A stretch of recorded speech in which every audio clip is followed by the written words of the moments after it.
This is US Marshal John Kruger with the Witness Protection Program. He'll be handling your personal security. My protection? Your new identity, relocation. I'll take you through it step by step. Smile. You've just been erased. Welcome to Now Playing Podcast Review of Eraser. Keep your heads up and your assholes puckered. Hosted by Brock. I'm a Boy Scout. Always be prepared. Stuart. Well, he thinks he's the best guy in the game. I think he's right. And Arnie. I think what I like and I do what I like. You'll soon learn about this. But be warned, this episode will contain detailed plot spoilers and strong language. We're way beyond bullshit here. We hope you enjoy the show. I think you know what has to be done. Do it. Today we're talking about Eraser, starring Arnold Schwarzenegger, Vanessa Williams, James Caan, James Coburn, Robert Pastorelli, directed by Chuck Russell. This is Brock, co-host of Now Playing. And Stuart. And this is the Now Playing co-host with a set of balls like the King of Bayonne, Arnie. This wasn't supposed to happen. And I mean that in a lot of ways. But Arnold truly was done with the action genre. And wrap your mind around this. But the plan was, I kid you not, Schwarzenegger, Scorsese. They were going to make a religious epic called Crusade, in which Arnold would play a 14th century knight trying to get the Holy Lands back from the Muslims in a huge 3-hour Oscar-baiting kind of vanity project that I would have loved to have seen. I don't know if I would have liked, but wow. This seems like that opening of Last Action Hero with his Hamlet.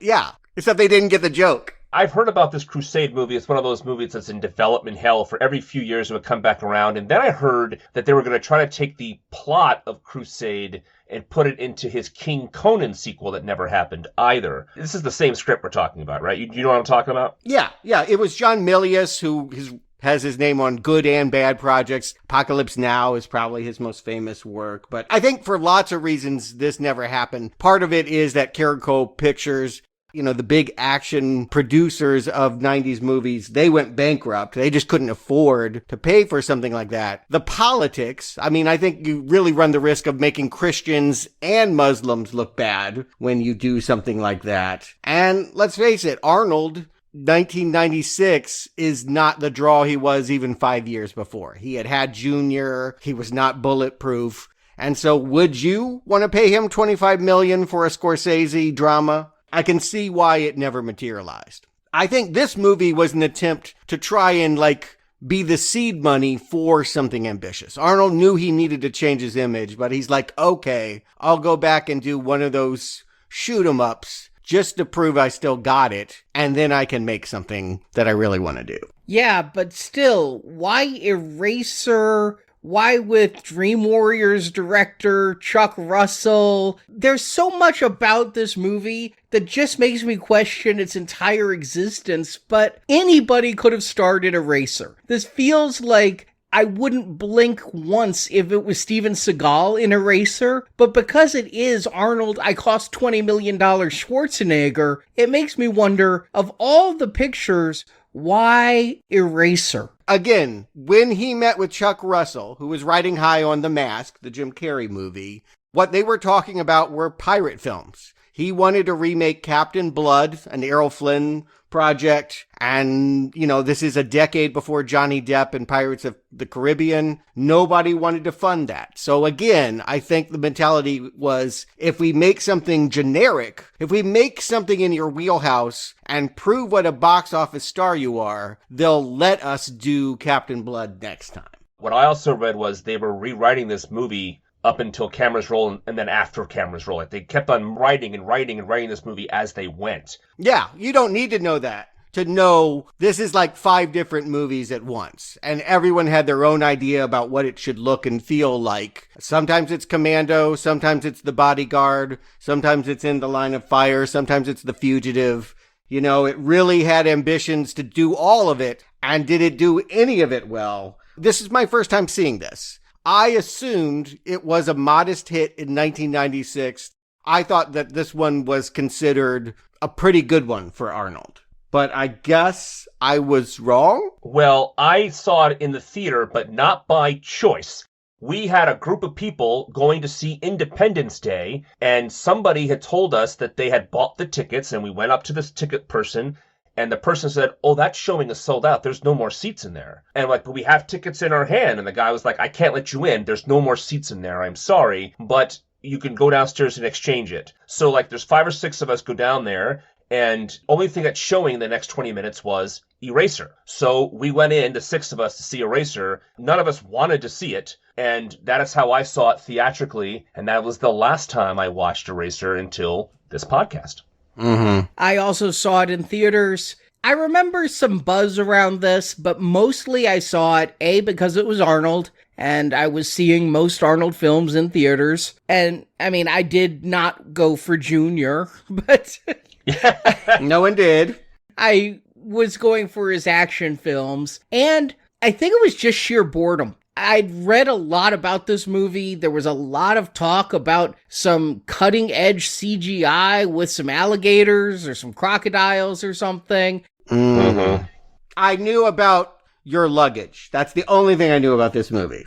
Yeah, in the magazines I'd been reading, there'd been quite a bit of talk about these alligators, and so I was like, all right, Arnold fighting alligators, I'll go see this movie. And coming back to it now, 25 years later, it's like somebody took an eraser to my brain about this, though. I remembered nothing about this movie coming back. I didn't even remember that there were alligators. It was like, oh yeah, when the alligators showed up. I agree with you. It's kind of like watching a movie all over again for the first time, because I remembered very little about it, except that Vanessa Williams, of course, was the female lead. Yes, I remember you asking last week, Brock, like, whose brilliant idea was Vanessa Williams? One of the many people tinkering. This movie has like 8 screenwriters and 20 producers and everyone saying, make it like this, no, make it like that. I really think that Maria saw Kevin Costner and Whitney Houston and said, Arnold, you should do that. This is Maria Shriver's pick. She was the one that said, Vanessa Williams is classy and she will show Arnold's soft side. To which I say, ultimate irony, yeah, he's stooping your maid while you're casting Vanessa Williams, but okay. But also she was fired as Miss America because she posed nude in Playboy. Not Playboy! Penthouse! Even more extreme. I agree. Is Vanessa Williams classy? By this point, she did have a lot of adult contemporary ballads like Whitney Houston, Save the Best for Last, what have you. But yes, let us not forget, she began her career being disgraced as the Miss America who had her crown taken away because she went with Larry Flint's publication. Right. And then a year before this, she had the Colors of the Wind Pocahontas tie-in. As you said, if you're going for a Whitney Houston type for this sort of thing, because there's a bodyguard aspect, then that does fill in a lot of blanks for me, Stuart. There you go. She has all these ballads on AC radio. That does make sense. However, it still seems like a strange choice. Yeah, Arnold's not Kevin Costner. First of all, The Bodyguard's a terrible film, and I hope to review it someday because it's hilariously bad. I'll be a newbie.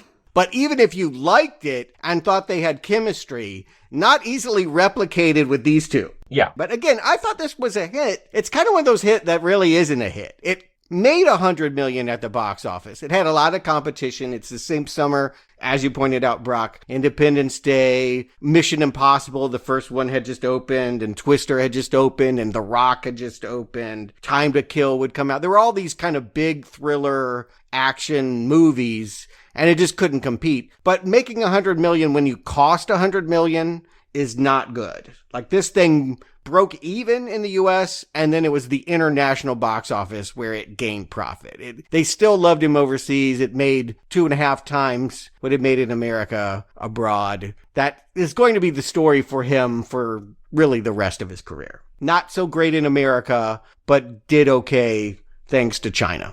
But before my brain erases the knowledge of this movie, Arnie, how about a plot summary? Arnold Schwarzenegger is US Marshal John Kruger, part of the US Marshal Witness Protection Program. John is an eraser He fakes the death of a witness and sets them up as an entirely new person, for their safety, of course. John's latest witness is Vanessa Williams' character, Lee Cullen, an executive for arms manufacturer Cyrez Corporation. Lee found out that Cyrez had developed a high-tech railgun and was going to sell it to the Russian mafia. Working with the FBI, Lee stole a disc with incriminating information, but she was caught by company security. Now a group of Cyrez assassins are out to kill Lee before she can testify. John hides Lee, but becomes concerned as a number of high-profile witnesses in the protection program have been killed. John's boss, Robert DeGuerin, played by James Caan, insists Lee be moved. This is all a trick, though. This arms sale conspiracy goes all the way up to the Undersecretary of Defense. Robert is in on it along with Cyrez. Robert now wants to kill Lee and John, and frames John for the murder of another US Marshal. John gets to New York and goes on the run with Lee. They need to get the information off Lee's disk, but it's encrypted. The only way to open the disk is in Cyrez offices. Despite every Cyrez official and US Marshal looking for them, John and Lee successfully infiltrate the Cyrez building. What a plot. We'll get there. On the disk, they discover the arms deal is going down that night at a New York City pier. Lee is taken hostage, so John goes to the pier. He blows a lot of stuff up and rescues Lee. We then jump forward. Lee's information has started a congressional investigation into Robert, as well as the Cyrez CEO and the Undersecretary of Defense. But it looks like the three men will be able to use the system to escape prosecution, except John has them erased. He strands their limousine on train tracks, and an oncoming train kills all three corrupt officials, as credits roll. So as we start, what a montage. I actually rewatched this montage like 3 times, trying to figure out the importance of papers being burned, of knives being put in a belt, of rubber gloves being put on. Later on, he's going to pull out that knife and use it. I was like, hey, that's the knife from the montage. Here's the thing. I heard the title. Eraser to me felt like Terminator. I assumed Arnold was an assassin. I just, for whatever reason, just had in my head that he was going to be on the top of bell towers taking out probably bad guys, but he would be a callous killer. That was what I thought. So when I'm watching this imagery, I'm like, I don't get why we're watching Vanessa Williams burn her driver's license. But yeah, what this opening tells us is an eraser is someone in the witness protection program who has to very dramatically stage a death so that people of dubious backgrounds can continue to rat out said dubious background. And we have Robert Pastorelli. Who is this guy? He's from Murphy Brown. He played Eldon, who was Murphy Brown's handyman, who just was there all the time finding some other project to do. That's it? That's all I know him from. All right. So it explains why he didn't mean anything to me. But yes, he's the comic relief character who is set up here in the beginning so that we'll be theoretically delighted when he comes back into the climax. Here, he's got himself in trouble. He's an Italian that goes to the old neighborhood and still visits his old haunts. He still eats at the same restaurant. And so mafia goons have come to his safe house and are about to burn him alive when Arnold's 48 in this movie. And I definitely notice a difference from Commando. Like, that man loved to take off his shirt. He loved to kill. He's looking older. I feel he is hiding behind these Matrix trench coats in this movie. He's very self-conscious that he doesn't look or move the way that he used to. Am I wrong? What are with these moves, though? I mean, he's using a garrote on somebody while on a rooftop, but then he comes in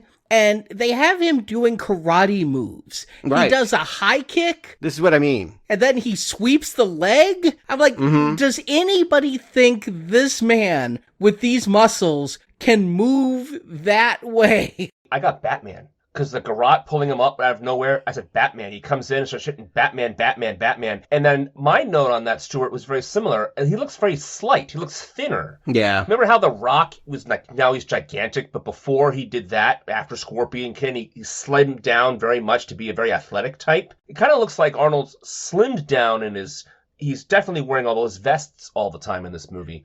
So it seems like Spanx almost. Mm-hmm. And I get it. Like, you don't have the body. No matter how hard you work out, you do not have the body you did in your 30s and 20s when you're in your 40s heading into 50. It's just not going to happen for you. Unfortunately, he hasn't been able to leave this genre behind. So he's trying to do the old moves in the dark, wearing long coats, and having stunt doubles doing karate and things that just, it tells me really from the beginning, and I'm not the action guy, so you guys can shout me down, that this really isn't a great vehicle for Arnold action. What kept going through my head the entire time I'm watching this movie is miscast. Yes. Whatever I think about this movie, it could be better if you just replaced your lead actor. And actress. Perhaps. But I can't blame Vanessa Williams if she doesn't have chemistry with the lead actor. But not long after the scene is the most dumbfounding scene. More dumbfounding than Arnold doing a high kick is Arnold sitting at a computer erasing records and dragging and dropping from point A to point B. My first thought is, doesn't he have people for that? My second thought is,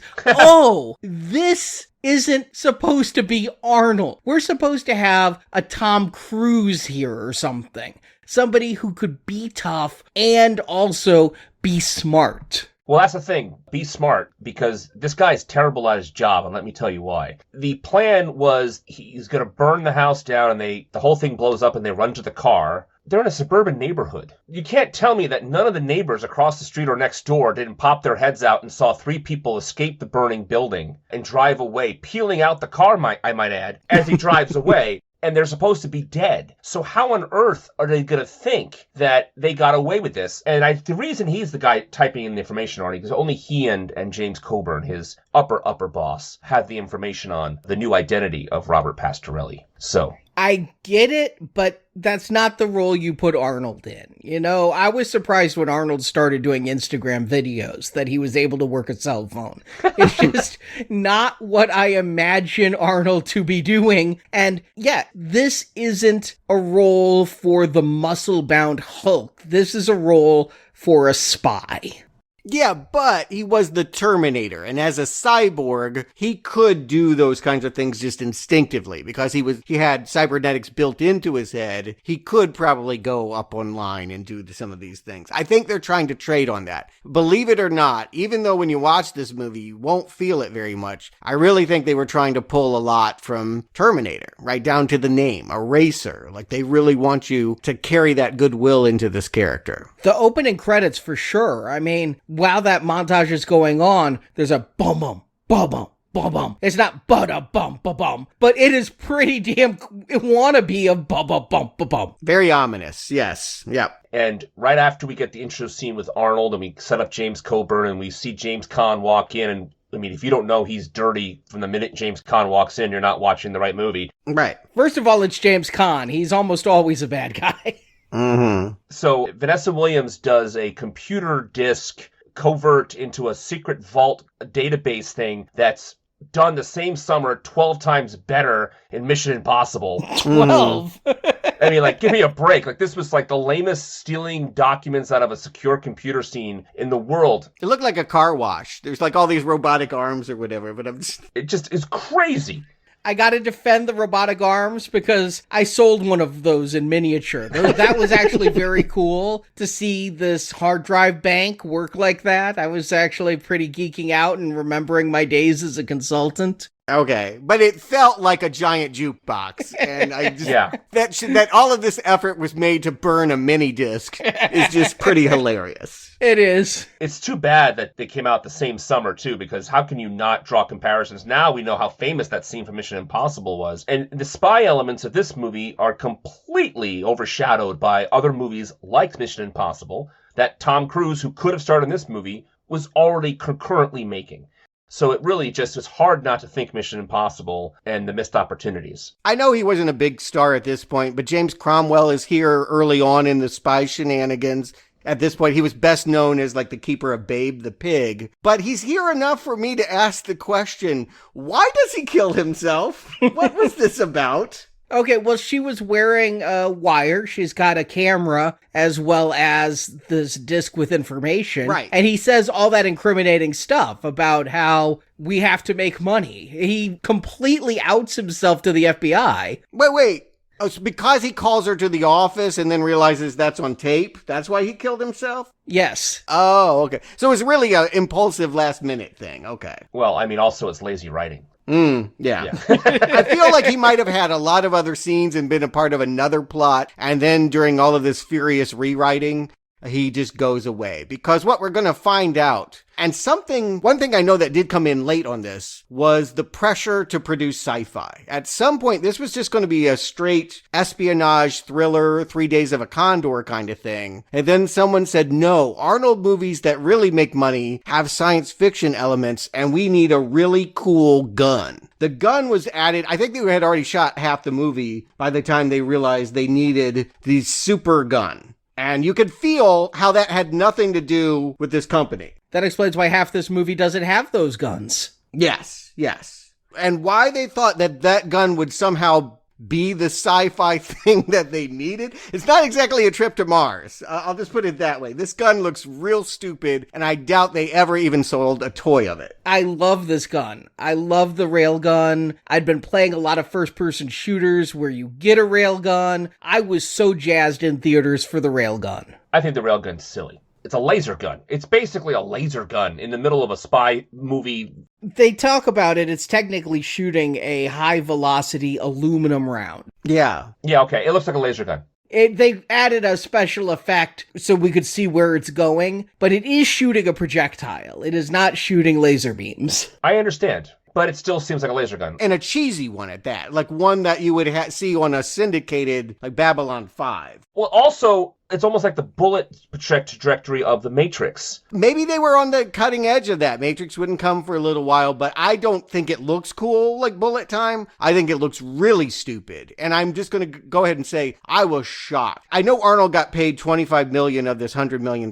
budget, but I don't think much of that budget went to the actual production values. This thing, it looks like blue screen and like a robotic arm. Like they just didn't have the money for a great looking picture. Some of this could be attributed to the director. I mean, Chuck Russell, I like a lot of his work. I like Dream Warriors a lot. I like The Blob. I remember liking The Mask, but none of his films have an exact reality to their CGI. One thing about The Mask is, at no point was it believable CGI. So we're in the middling days of CGI where it's just starting to become something everybody's putting in their movies to better or worse effect at this time. Admittedly, yes, CG was in its infancy and most things didn't look like Jurassic Park. But this, again, from Arnold at this point, you'd think that he would have a good looking production. T-1000 liquid metal kind of effects. And this stuff looks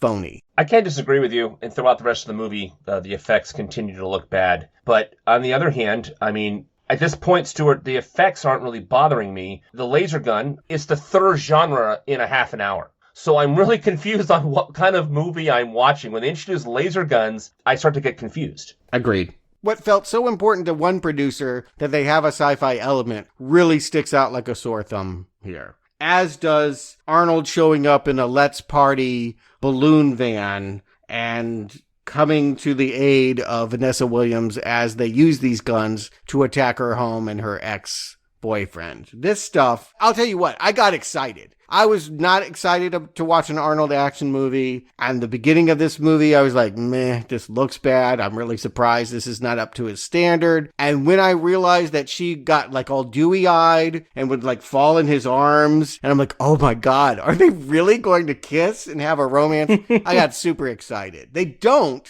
They pull back from it for some reason. Maybe because they realize that the chemistry's not there. But it's really funny that they think they have something here in the beginning as Arnold's trying to whisk her away and give her this new identity. Oh, and they even kill her boyfriend first. I mean, her ex-boyfriend comes in and we have to make sure she's single because we also need to see the railgun in use. And so who better to kill than this boyfriend that won't get the hint that she wants at least a break, if not a permanent one? And Stuart, I read that test audiences did not like the romance angle, so some things were filmed and they took that out. It kind of felt that way. I want to see them. I want those deleted scenes badly. In fact, that's all I wanted to watch from this movie was Arnold trying to do a screen romance. Because again, he really doesn't do that too often. And it would have been curious to see that attempt. Yeah, the very last scene here felt like it was building to a kiss, and when it didn't come, I was glad, because it is completely unearned with, again, the lack of chemistry between these two characters. She doesn't even want his help. She's so pissed off at the FBI that she refuses witness protection, and it takes them blowing up her house with railguns to even admit that she needs some level of help. And I don't understand. She knew something was going on, but she didn't know about the guns. Like, they'll spend so much of the rest of the movie trying to get back to her headquarters to open the disc. I would have thought she would have known what she was downloading. Yeah, the schematics were showing up on the computer screen as she was downloading the information, so it's inconsistent. I'm not honestly quite sure what information she has. Right. I never, throughout this entire movie, know what she's going to testify to. The big thing is they are selling weapons to Russian mafia. That's going to be the big thing. Yeah, we eventually hear that, but in the middle of this movie, we just see that her disc, the only copy that we thought was created, although we saw her make the duplicate, the original copy she gave to the FBI, they Chelsea Manning that shit, and someone slips it into a CD case, and then they bring it to like some high level like senator or something, and he snaps it in half. And so it looks like the bad guys have won, and then lo and behold, they realize she has a mini disc of it in her makeup compact, and the middle of this movie is about trying to get her and said mini disc. And one thing you point out is the villains of this movie are really ill-defined. You said a senator or somebody gets the disc and snaps it. Well, as I pointed out in the plot, at the end of this movie, we're going to have 3 white-collar guys. We're going to have James Caan plus 2 other people. And whatever James Cromwell was doing, I mean, he didn't seem that guilty to me. Yeah, and I wasn't sure who some of these guys were at the end. Wiki said one of them was the CEO of Cyrez. Well, I thought James Cromwell was CEO of Cyrez and he blew his head off. So I guess it's one of these guys is James Cromwell's boss who is around but undefined. And then we do get to see the undersecretary give a speech to Congress or something early on and set him up. But he's not really a character. So we're left with James Caan as the face of these characters, and they're evil. But yeah, we're supposed to think there's higher players that are so ill-established as to virtually not matter. They're trying to make this whole thing like an Iran-Contra deal, and yet we're not going to focus on the political things. We're going to focus on action on the ground. Again, because I think that's Arnie's wheelhouse. Again, I want to emphasize how many screenwriters and rewrites, and while they were making it, they were changing major things, like suddenly there are laser guns when there weren't laser guns last week when we were shooting. I think that kind of disorganization is evident. Yeah, you talk about this scene, Arnold probably was acting against different people, and they just cut them out and brought in these two to just say, well, here, this is the direction we're going with the script. I honestly can't tell you why James Caan is the villain, or why all of a sudden he needs to go to the log cabin to kill former witness protection people. Okay, that is part of his plan to trick John into giving up Lee's location. Is if John thinks there's a mole inside the unit who can get to all of these people, then John's going to say, here's where Lee is, let's move Lee. And so it's all means to an end for this cover-up. It actually means the opposite. If you believe you can't trust your coworkers, you continue to not tell your coworkers where you put the woman. Yeah, that's exactly it. That's why it's completely stupid that he falls for it. And why kill this woman? I mean, again, wouldn't he look better if they had rushed in and saved her? If they rushed in and she ends up dead, that's even more reason for Arnold not to give up Vanessa Williams. And after that break-in at the log cabin and they kill it, that's when they goes on the airplane and we have the whole airplane scene? Yes. We already knew, right? Everyone knew James Caan was the bad guy from the moment he walks in smiling saying, I'm Arnold's mentor. It's like, okay, got it. But they really show us when he pulls out the gun and kills this innocent woman. And then, yeah, once they're back on the plane, he takes this opportunity to drug Arnold, take his gun, and then kill some silly trainee so that Arnold will look like the mole. Danny Nucci, who was a trainee in like 5 different movies around that time, was in Crimson Tide. He's a 90s young actor guy. Don't remember him. Yeah. He was in Titanic. He played Leonardo's best friend in Titanic. Oh, yes. Vaguely, yes. Remember him down in the steerage. Now, this airplane scene, though, I gotta give it to them. As far as effects go, this is the highlight of the movie for me. It does not get any better than Arnold on a plane with no place to go, blowing out the door, getting a guy sucked out, trying to get a parachute. He's being shot at. He can barely grip the parachute. He is hanging off the door. The parachute goes flying and he has to make the choice to dive after it. As Brock mentioned earlier, the shot of him going through the flames of the engine that he had already destroyed. This entire airplane sequence is solid. Here's what I would say. I agree with you when it started off, particularly when we realized it was going to be a showdown. When we see James Caan grab the airline pilot and be like, get him. And this plane that's like going down without an engine is like turning and it's going to be a high noon showdown. I was like, that's pretty badass. But blue screen, green screen work all over this thing. I'm spoiled because Tom Cruise has shown what you get when you actually do the stunt. Yeah, well, okay, but obviously, I mean, we're not going to have Arnold Schwarzenegger hang out the side of a plane, of course. Why not?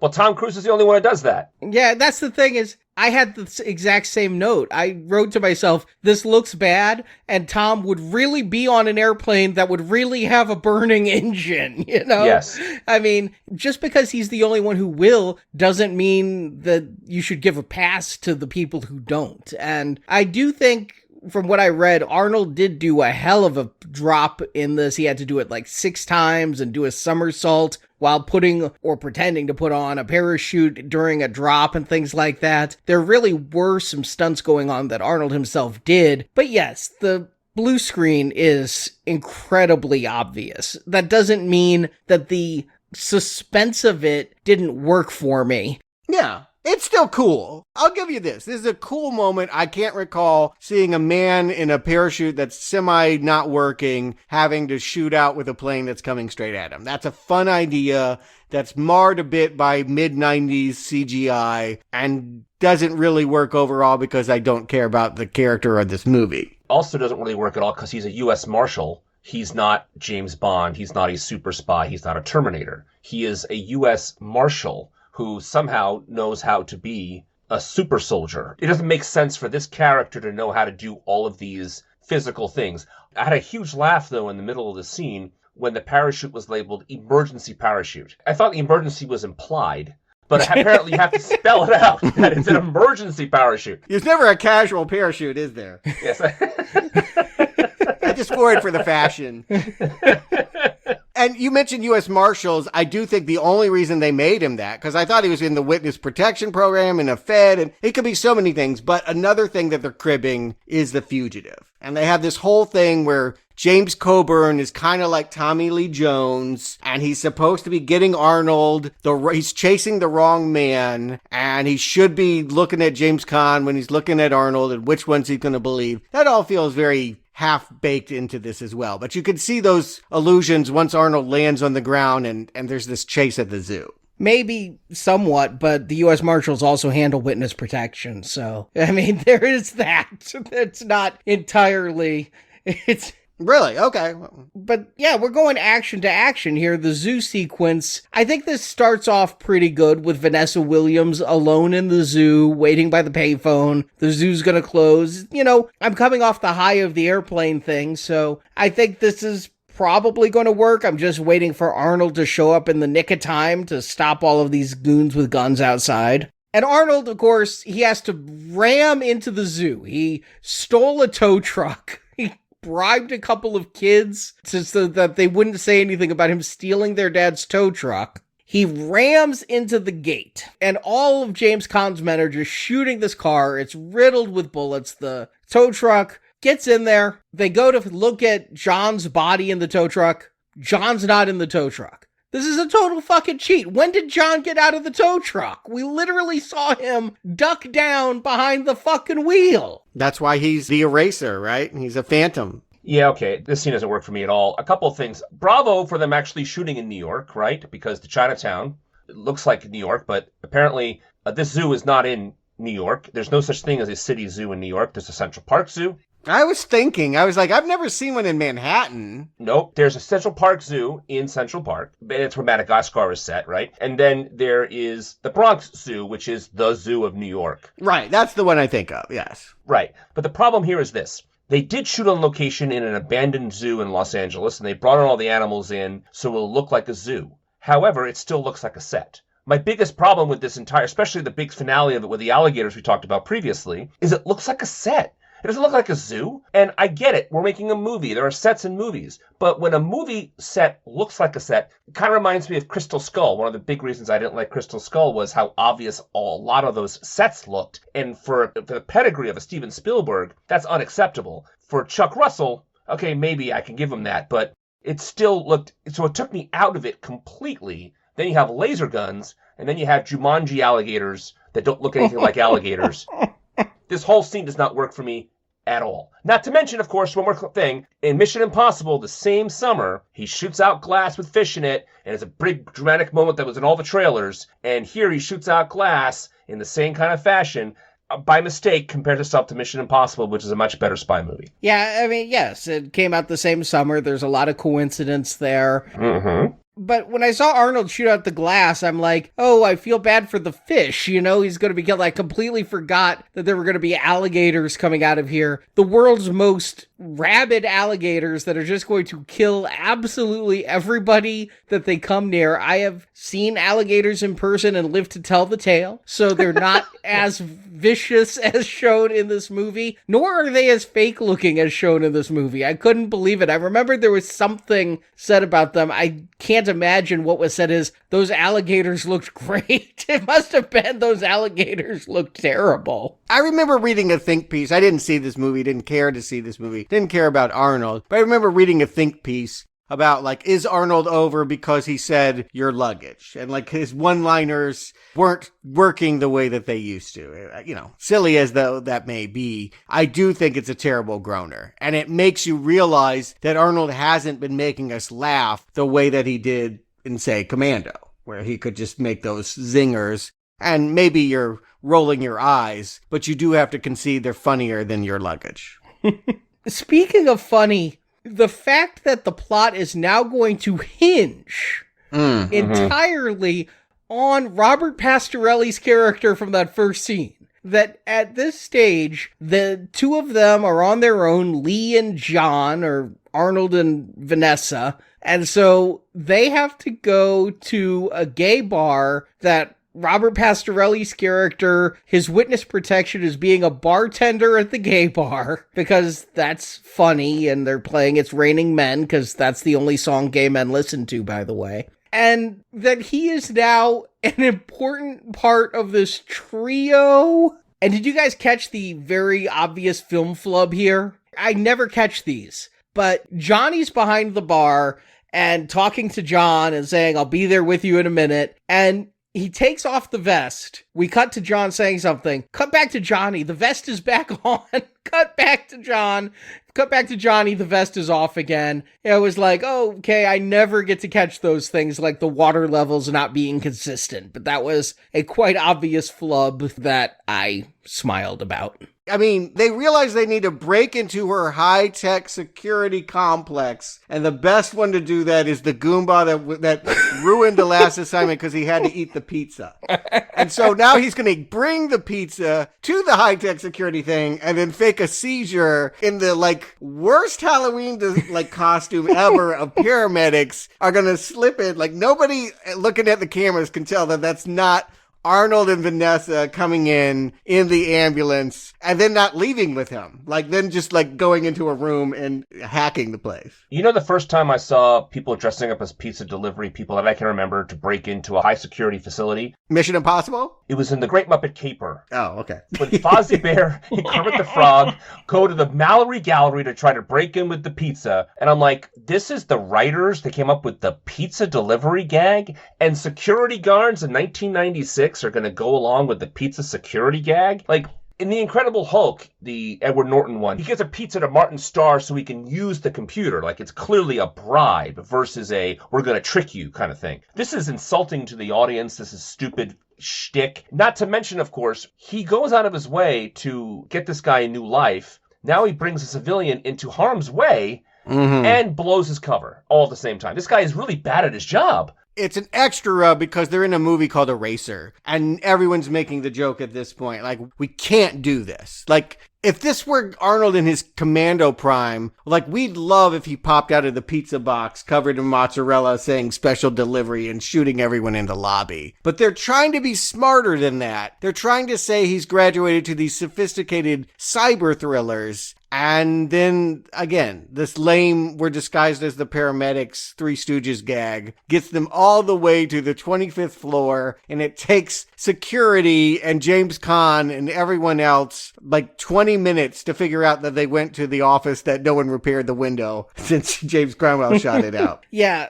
I'm missing the Arnold who carried the tree trunk. That was my thought at this time, is I'd prefer Arnold to walk in carrying a tree trunk than to see him try to do this stealth crap. Yes. Just kill them all. If this is what you're going to do and you're trying to hold on to the past, don't pretend you're the cyber hacker thriller 90s guy. You're the 80s He-Man that's going to make us laugh. So you are the pizza delivery guy, and you pull the shotgun out of the pizza box, and we all smile. But they didn't do that. They didn't. But yes, they figure out this is the only place that they could decode the disc that she's had this whole movie. And now they know they're selling it to Sergei Puka at the dock. Which seems like you now have the information you need to turn it over, but because they got caught, they take Vanessa Williams. Like, the computer has an attitude. It's like, you've been erased. Like, it uses his own line against him and, like, erases the disc so he can't give it to Coburn. This is why you never use a CDRW when you are trying to steal sensitive information. Always use a CDR, because then it's there forever. You can't erase it. All right, so next time we're in 1990s and we're using that kind of technology, we'll have that in the bank for us to know. Thanks, Arnie. Important safety tip. Thank you, Arnie. And for millennials, RW meant it was rewritable.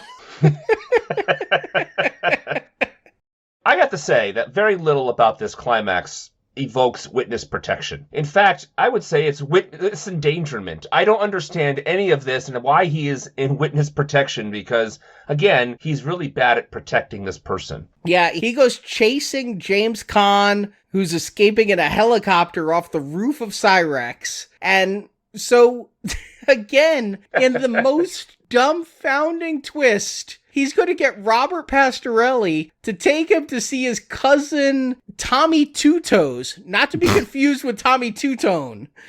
Which would have been more fun, let's face it. Or Tommy Toon, for that matter, which I would have enjoyed even more. Yeah, right, there we go. But you have to go to get these Goombas. I absolutely love it. It is so bad. I'm laughing my ass off when they go to the pier during the middle of an arms deal and go, I don't see no union workers. It is over the top. And yeah, the fact that his cousin just happens to own the docks where this international arms sale is happening and like can make it a union fight is just, I was cracking up at this point. You're right. It's funny. In a different movie, that kind of broad humor with all the pizza delivery and these Goombas and Mikey, the politically savvy gangster, that stuff would have worked in a different movie. But unfortunately, this is like the fifth genre we're going into right now. And it's very challenging for me to enjoy the comic hijinks of stereotypical Italian Americans. Yeah, that movie would have been in 1986 and not 1996. I think that's the problem. When you really put it in the context of all what's really happening in the action genre and thrillers and popular culture, this thing just feels desperate. Well, also, it's made like a 90s film. It looks like a 90s film with the way it's lit, the high contrast, you know. The 90s films have a look to them that I've come to identify almost as clearly as the 70s films have a look to them. And this 90s film looks more hard-edged than it is. It looks like you're in a serious film, and then you have a mafia guy who, to help his country, because he doesn't want Soviets to get American weapons, is going to go down and start a labor dispute. I mean, yeah, it's just incongruous in so many ways. Not to mention Vanessa Williams, who's been like handcuffed to a chair, suddenly gets free and like kills the bad guy with a coffee pot or something. It's just Well, thank God. It's been really uncomfortable the way he's like, James Caan says, when you get into international waters, you can do whatever you want. I'd kill her. And he's like, oh, we will be having fun in the water. I mean, he's like touching her face and all of this. Oh, we know what's implied, yes. Yeah, Yes. I mean, it's just the sick rape shit. Yeah. So coffee pot hijinks, and now she's dangling off crates of guns, I think is what we're seeing. Is the last crate of guns is going on the Russian boat. She's dangling off of it, and Arnold and James Caan, or James Caan's stunt double, have some kind of shenanigans here until they all crash to the bottom. Well, wait a second. She escapes just to get captured again a minute later, too. Like, it's really pathetic. Like, it's really sad. Arnold pops up with, like, 2 guns. I don't know, these rail guns look really heavy, but he's carrying them like they're made of styrofoam, shooting them around like a Terminator. Well, that's because he's Arnold. Right, but it just seems like they're heavy guns. And he's Arnold. Have you seen those arms? They're still bigger than most. But to top it off, underneath it is just hero music that comes up out of nowhere. A lot of the music, talk about incongruous to what's going on. These movies, this very 90s heroic theme comes up out of nowhere, and it looks like, again, a different kind of movie. Like, if he came out of water, it would have been like the icing on top of the cake of this moment of how just this movie has gone completely off the rails. I just love his fast recovery. It's making me think of Last Action Hero because he gets shot by James Caan. And I'm thinking, in the real world, he's going to be dead, but this is movie world, so it's barely a flesh wound. And then he has to save Vanessa Williams, who's dangling from this crate. And so he gets up and he's stumbling. He can barely move. He's really fighting hard to just get into a jog to try to save Vanessa Williams. 2 minutes later, he's dangling from one arm off of a crate, using his other arm to lift a chain, holding Vanessa Williams. I'm like, what happened to that wound that was keeping you down not 2 minutes ago? It's just, having done The Last Action Hero now puts all of this bullshit in a new spectrum of you can't play those tricks once you've made fun of those tricks yourself. Yeah, and he's not as good at it as he used to be. I mean, that's the other thing, is like, if you're going to come back and do the old stuff, you better be able to hit the notes. And that's also a problem here, is that this isn't a good role for Arnold, and then Arnold's not good at what he used to be able to do. And earlier in the movie, too, he got a nail, like, went right through his hand, and did a lot of back and forth of him trying to pull his hand off of this nail, and that also miraculously healed Arnie as well. So it happens a lot throughout the movie, and you're right, I think I noticed it more because of Last Action Hero. I had the same thought that you did. Oh, also, James Caan and he both fall off the crate. Of course, James Caan gets almost mortally wounded, and Arnold just walks away from this falling crate. I thought for sure James Caan was going to end this fight dead, right? I mean, that's how these movies go, is James Caan dies. But no, James Caan is going to maybe not walk away, but be escorted away from this. Well, Arnold lifts up the thing. I mean, he actually is pinned by all of this metal, and then Arnold foolishly lifts it up because he's crying, and I'm your old boss, and help me, and then he tries to pull a gun on him. You're right, it does feel like where you would end the movie. Yeah. But I think some writer had the better idea of, legal thrillers being what they were. This can all be settled in court. We need to get back to Vanessa Williams testifying. Yeah, but that's not where they end the movie. I would agree with you if they ended at the courthouse and these guys, going to go to jail because the entire thing was to get her to be able to be safe enough to testify, and then she'll go into protection. That's where the movie could have ended. So the second time the movie could have ended was right there. But no, they had a stinger for some reason that makes zero sense to the character of a witness protection guy, and he's basically getting revenge, or he turns into a murderer himself, or what the hell? Let's be clear. If you're just going to kill these guys, it doesn't matter whether Vanessa Williams testifies or not. Exactly. Mm-hmm. Why get her to the courthouse and then stage her death again if you're just going to kill everyone that wants her dead with a train 5 minutes later? Right. How does James Caan not realize, that car bomb is bullshit. She's still alive. Because they're in the car and they're arguing back and forth. Well, I thought you did it. But James Caan never occurred to him that, wait a minute, that's John. That's our John. That's what he does. And did you notice that the van explodes, but then to wink at us and let us know they're alive, after the van explodes, we see somebody putting the manhole cover on? Wouldn't you want that manhole cover on first to prevent you from being scalded by the flames ejecting from the van? Yes, but that's a movie thing.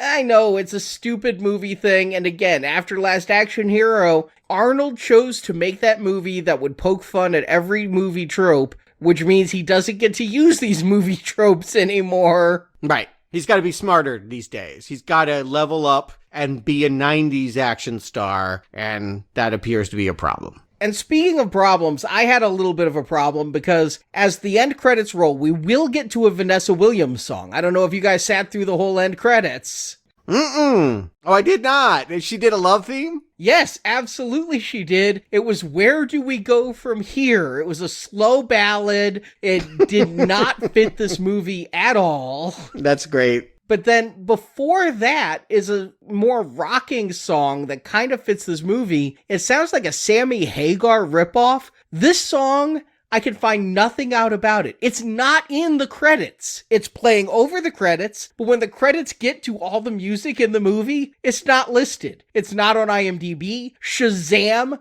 could not tell me who the artist is doing this song. You don't have the soundtrack, Arnie? I would have figured you would have bought this 3 times on disc.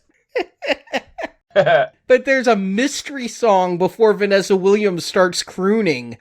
I just wonder, does anybody have any information about this song because it appears to not exist? To be erased?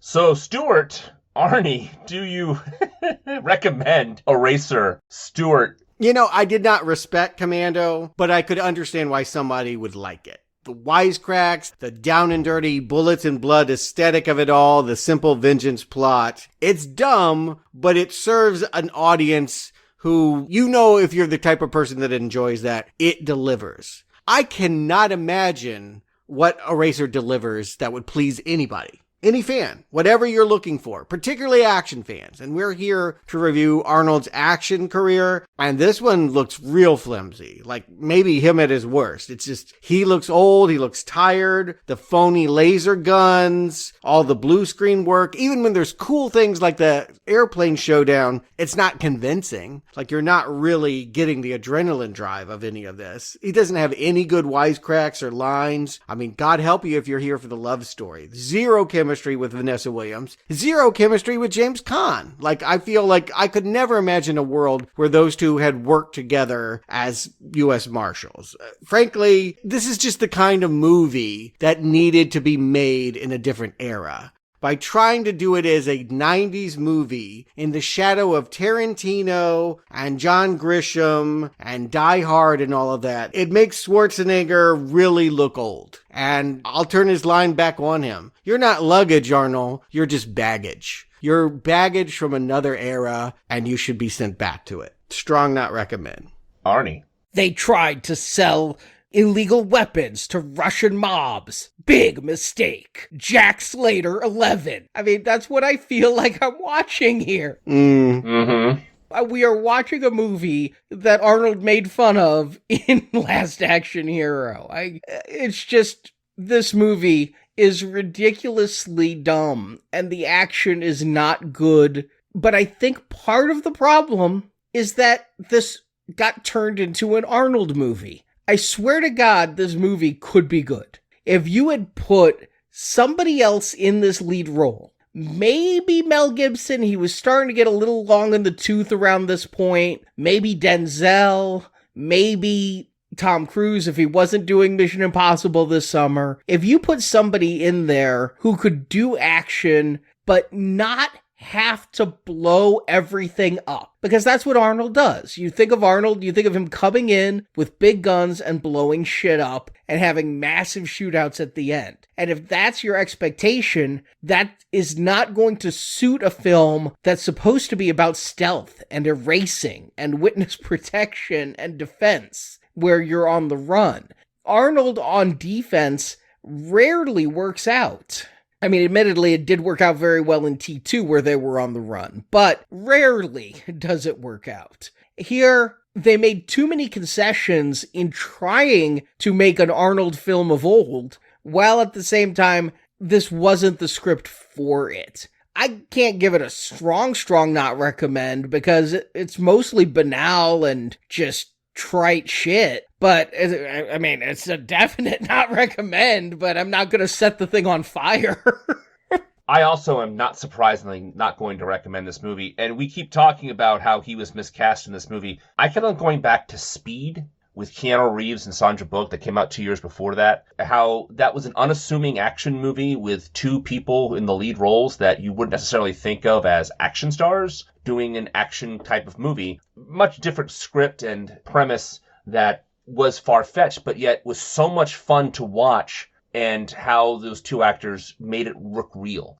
So if you even had a Keanu Reeves in this role, if you had a Kurt Russell at this time in this role, those two have been much better, and you could have taken away some of that craziness, because Keanu and Kurt would have brought a little more grittiness to the action scenes and maybe a little more weight to it. And even paired up with Vanessa Williams, could probably get away with much more. Now, of course, Keanu also had Chain Reaction right around here too, and Johnny Mnemonic, and so maybe not every action movie that Keanu did is something we should hail, but you get my point that whoever it was going to be, it shouldn't have been Arnold. And this movie does not work for a variety of reasons. My biggest issue with the movie, I've brought up quite a lot of times, is it can't decide what kind of movie it needs to be or wants to be. The movie opens up with that 90s crazy opening montage, and then has a very serious, intense home invasion kind of scene. And then a few scenes later, we have laser guns. So, like, it really is crazy town where it goes from here to there and here and there. All I can tell you is that I saw this movie in 1996, and I all but erased it from my memory. That's not a mistake, folks. This movie is not worth remembering. So, yeah, don't watch this one. But I can't tell you how disappointed I am. I can remember not liking the movie, but I can't remember it being this much of a mess of a movie from back in the day. Well, I'll tell you what, if you want to see it in a better light, I invite you to watch the sequel. We're only here to review Arnold action movies in his heyday, but this year, about 8 months ago, Straight to Something or Other popped out Eraser Reborn. I watched this. Oh boy.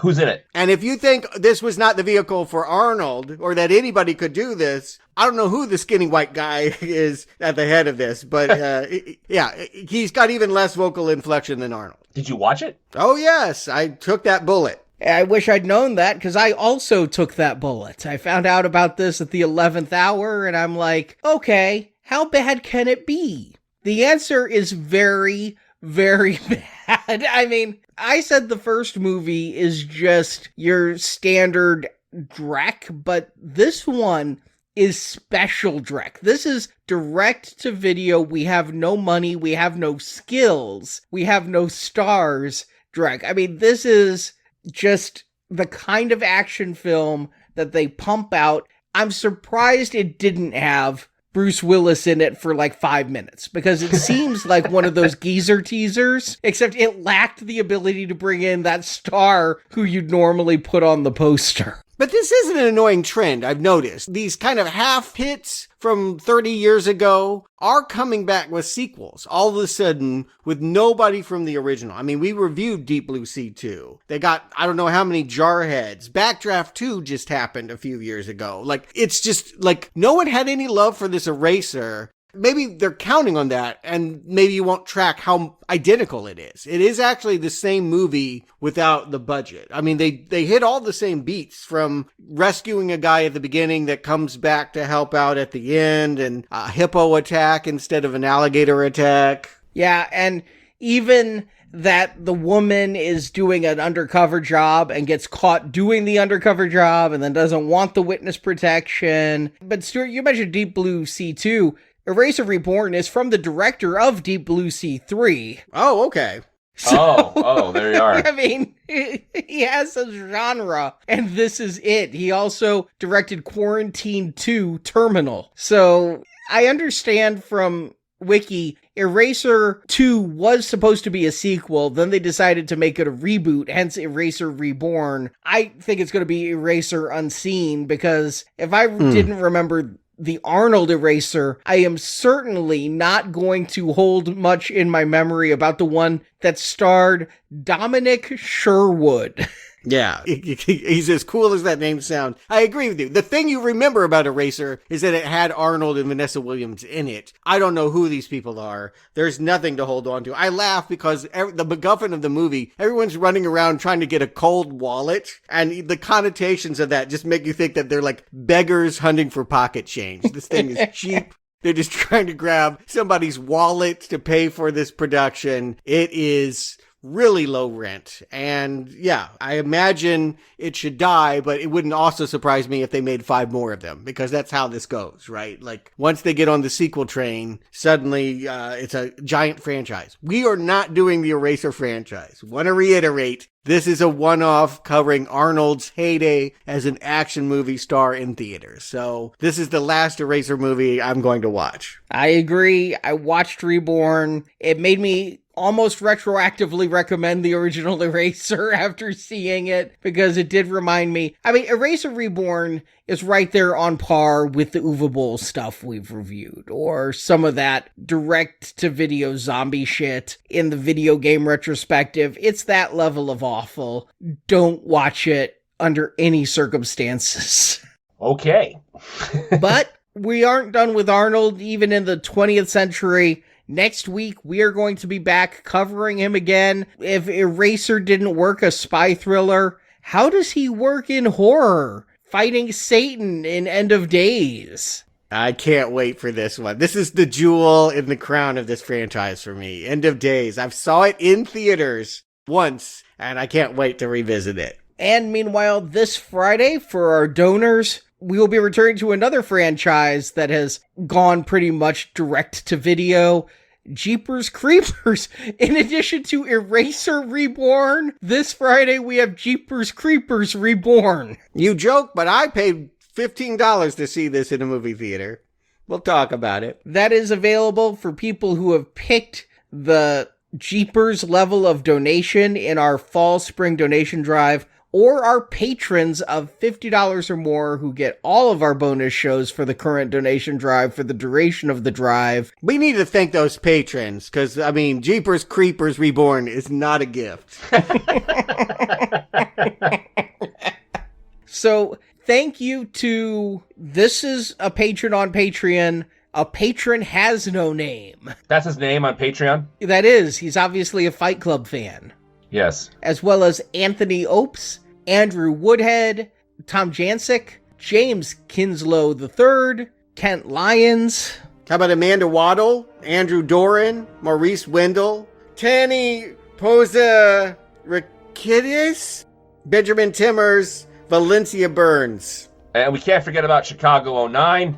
Atashik 573, I think that said. Chris Cross. Jump. Oh, I love them. Superman 1971. Takasta 2176, J. Clark Fisher, Elm Street 94, S.G. Harsh, Dimitri from Belgium, Now Playing Fan, great Patreon name, J. Trekkard 1, Wes Z28, and Big Nico 2047. Thank you all for donating and helping keeping Now Playing going with your patron consideration. And next week with End of Days, we'll be back.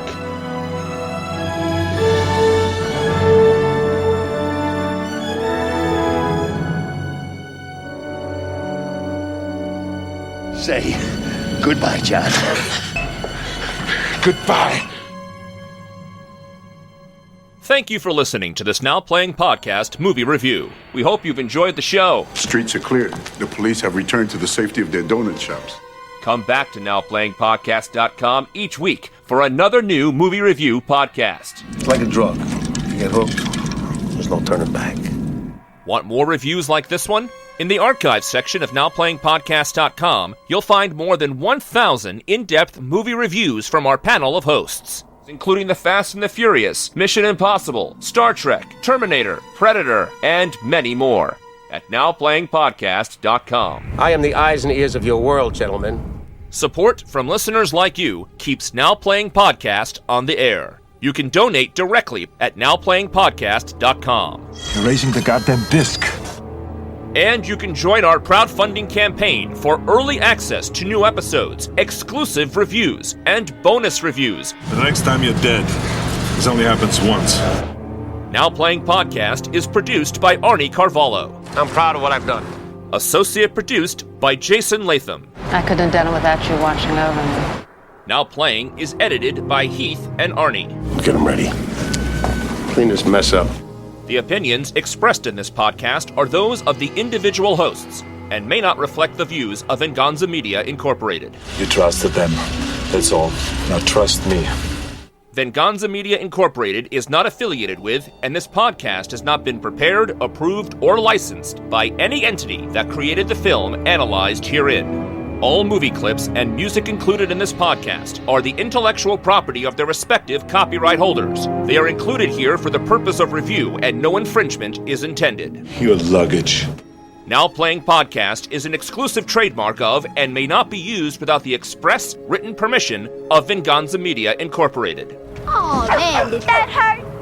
It had to hurt. I saw it. Now Playing is a Venganza Media production, copyright 2022. And no part of this show may be reproduced, repurposed, or redistributed without the written permission of Venganza Media Incorporated.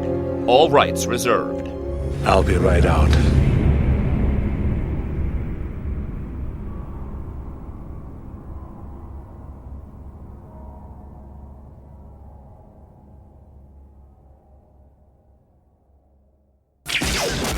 Directed by Chuck Russell. This is Brock, co-host of Now Playing. And Stuart. Isn't he Charles Russell now? I believe he's Charles Russell in the opening credits. He's like pulling that Lawrence Fishburne stuff. He ain't Larry no more. It's not Ricky Schroeder, it's Rick Schroeder. Right, I get you. Well, I'm going by Wikipedia here. It says Chuck. Yes, the credits say Charles, because he's in charge. First of all, it's James Caan. He's almost always a bad guy. Well, I mean, an elf. Anyway, so well, he was a bad guy in Elf. He was a bad person. He wasn't a bad guy, right? In The Incredible Hulk, the Edward Norton one, he gives a pizza to Martin Starr so he can use the computer. Like, it's clearly a bribe versus a, we're going to trick you kind of thing. Martin Starr, you go with that? He also gave a pizza to Lou Ferrigno, you know. Oh, that's right, Lou Ferrigno. That's right. That's true, he did. That's true. That's true. I'm like, you're pulling Martin Starr out of your ass like anybody knows who the fuck Martin Starr is. Martin Starr from, he was also in the Spider-Man movies, by the way. Fun fact, same character. I know that. I know you know that, but... All right, fair enough. Tommy Two Toes, not to be confused with Tommy Two Tone. Which would have been more fun, let's face it. Or Tommy Toon, for that matter, which I would have enjoyed even more. Yeah, right, there we go. We're going to tiptoe the tulip. No, that's Tiny Tim. Oh, you're right. Damn it. And did you guys catch the very obvious film flub here? I never catch these. But Johnny is behind the bar and telling... Or not Johnny. What's... There's Johnny. Isn't it? No, because it's John. John is Arnold Schwarzenegger's character. Robert Pastorelli you're talking about, right? Yeah, Robert Pastorelli, yeah. So he's John. Yeah, he's Johnny C. and John Kruger. They're both Johns. Oh my God, there's Johnny and John. Really? Yes. Are you kidding me? Oh my God. Nope. When the parachute was labeled emergency parachute, I thought the emergency was implied, but apparently you have to spell it out that it's an emergency parachute. There's never a casual parachute, is there? Yes. I just wore it for the fashion. I'm going to do that tomorrow. I'm just going to go to work and pull the ripcord. Fun. Yeah, just fun. Just the casual parachute day. Yeah. Maurice Wendell. Tanya, I love you, Tanya. Tanny. Poesy. I like you too much to try and say your last name, Tanya, but it begins with a P. I think it's Tanny. It's Tanny. Oh, well, Tanya, I really fucked up. Trying it again. Tanny Posa Rikidis? I still like you, and please, I'm so sorry for murdering that name.